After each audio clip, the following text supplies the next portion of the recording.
participation of us as a teacher. They had some good history. Okay, so let me ask a couple of questions to follow up. In America right now, there's a big push by Dufour and some other researchers on education, and it talks about kind of a 3-4 step philosophy in education.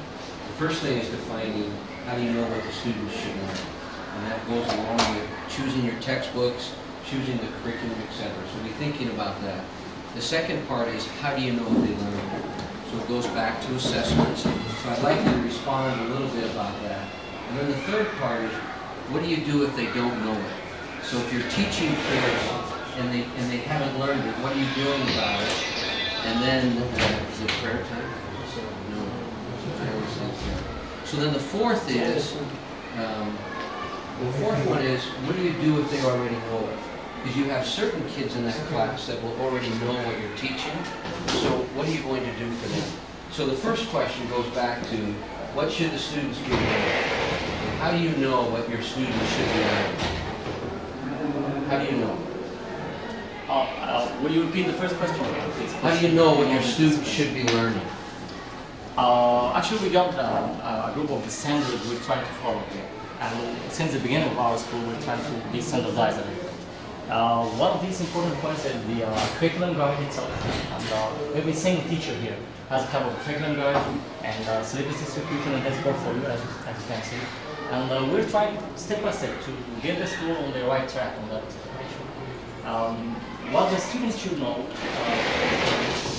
related to the actual objectives of each subject. So each single subject has a set of objectives, and the teaching staff in this trying to, or not trying, actually they are following the objectives one by one. Okay, so take it to the next level then. How will you know if they've learned it? How will you know if they know it? Through the assessment. How often are you doing the assessment?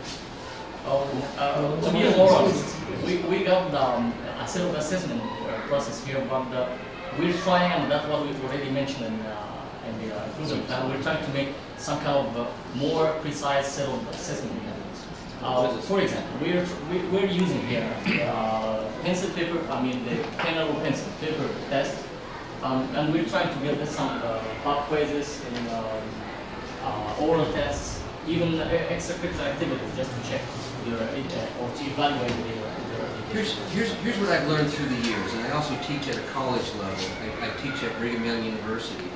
Is that you need to be assessing your kids every 4 to 6 weeks. See, what we've done and I'll tell you the mistakes we've learned in American education. For many years, Jake and I have focused on teaching. So we go in, we evaluate the teacher, we make sure the teacher's prepared, we make sure the textbooks are out, we make sure the teacher's engaging with the student. But what we haven't done is to make sure the kids are learning. So there's a big movement, a big shift in public education now from teaching to learning. So what we're doing now is trying to focus more on how do we know the students really learned it.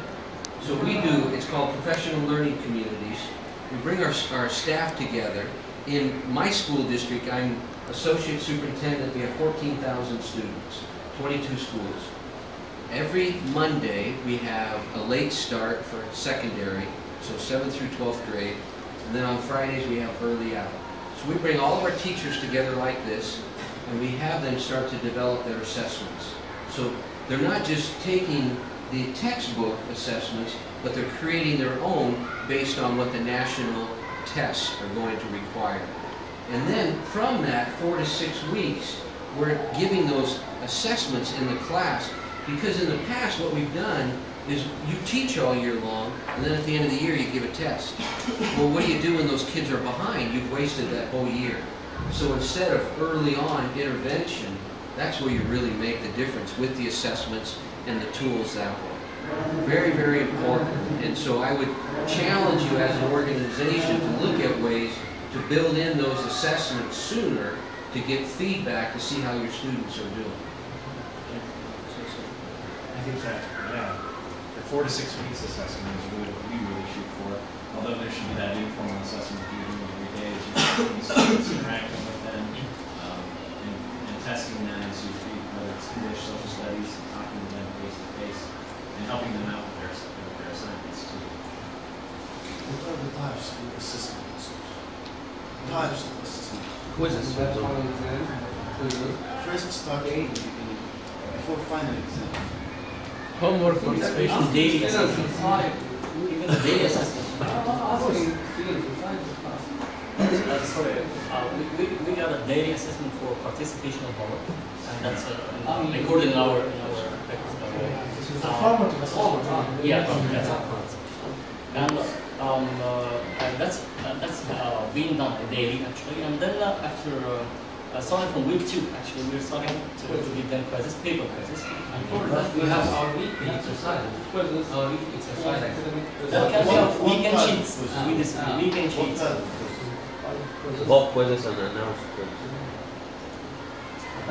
Quiz itself. Informal and informal. Yeah, because weekly basis, monthly basis, written, oral, whatever. It's written. Because written quizzes, oral quizzes.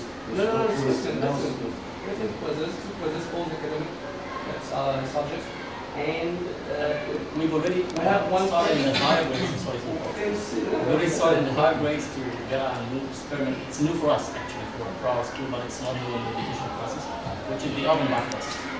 We haven't tried that before. Just has started last year in the higher grades. The oven bath test. The oven bath test. Just write it once. Yeah. We We got the daily assessment and the participation level. We got weekend sheets to check to evaluate the core they have already started during the week, and then after starting from week 2 in the quarter, they started with the quizzes, the reading quizzes, the reading quizzes. Yes. Included, we must give them, or we actually given them the students some oral tests, right? Especially in the lower grades, right? And the open back test, specifically in the higher grades. Actually, related to this issue, we're getting the steps to get the SAT style tests, the MCQs, right? Because actually, we had a problem before, and we're trying to get out of this trap that we used to get the traditional grading assessment, like most of our students and teachers got used to. But we're trying now to get some good steps in taking the SAT style test or the MCQs. projects. Sure, we got projects in most of our subjects, like in the science project, it's 5 marks of the total 50 directed to programs. Science and computer. In addition, that we make a lot of marks for practical in the science lab. Research Students that practice with the tools in science lab. Experiments, kind of We follow the assessment system. as well. Yes. It's bonus marks. And part of the marks in the assessment also directed to the behavior, the participation as that is educational learning is important, but also the behavior. The participation, the way of participation, active or not active, also that reflected with marks. And the students know these points and they came to participate more to get this full mark of participation in the classes. Your science labs, you think that it's fully equipped with tools and chemicals enough for the practice in science lab? There is no, we need Of course, it's not sufficient. I mean, that's fine. That's fine. for this stage of assessments, that's If fine. I'm teaching a lesson about the chemical reactions, Yeah. I need some chemicals and tools. Of course. So these tools are available to me. That's it. And before starting each year, we made our requirements for the chemicals or the tools or so on, and we ordered it. And possibly within the whole year, But and always use it. we don't feel satisfaction to take a step forward to improve the science lab. And I think you are using virtual softwares like the Ecolab software. And Like virtual lab of Pulse and Virtual lab virtual lab for the body system. We try to introduce this when I have more specific multimedia room or something that we can apply virtual programs, computer. I'm sorry for saying this. We look for accreditation.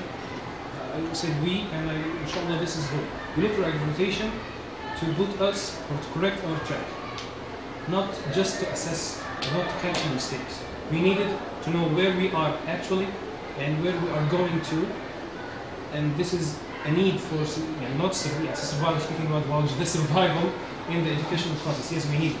We needed to learn, to listen from you where we are, and we are going to. So it's Well, a here's the reality of accreditation. Accreditation that's your job. Because that's really what the school improvement plan does, is that your job is to, it's like an onion, you peel back the layers, and the science teacher, the math teacher, the English teachers, your job is to really look at what's working within our system and what's not working or what we can improve in. And that's what we're going through now, looking at your improvement plan, et cetera, that way. Do you do a rotation with curriculum? So every year you're going to spend it on science, next year's going to be math, next year English? Review cycle. Yeah, and is that in our study? Yeah. Okay, so I didn't see it, so I want to make sure. Okay, what questions do you have for us? What do you feel about the school? we know What do you feel about the school? What's your opinion? a big question that I will really fully appreciate not. We'll find out tomorrow. Don't be in a hurry. Actually, we still need more time tomorrow to check some points, especially the system and structure of teaching. We think you have a great school. As a I first impression, am very impressed with, you know, All of us. I was a high school principal for 15 years. Jake is a high school principal. I've been an associate superintendent for 14 years. I know a good school when I walk into it. I know good teaching when I walk into a classroom. I honestly don't need to see a teacher teach if there's good things going on in that classroom. You can feel it from the students, you can feel it from the teacher. So far, the parents we've met have been very impressed. I love the students, great kids. I'd like to take about 100 of them home. and I'll send you 100 from my district. But I think overall, we've been very impressed. I think there's some things you need to improve in. I think there's some areas you need to continue to grow. But there's nothing that has caused me to, be overly concerned. And I'll be honest with you, in November, I was here, but we were in Kabaya. I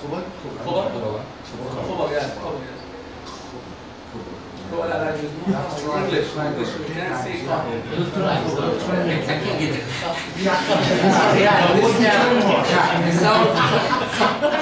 We're trying. We're trying.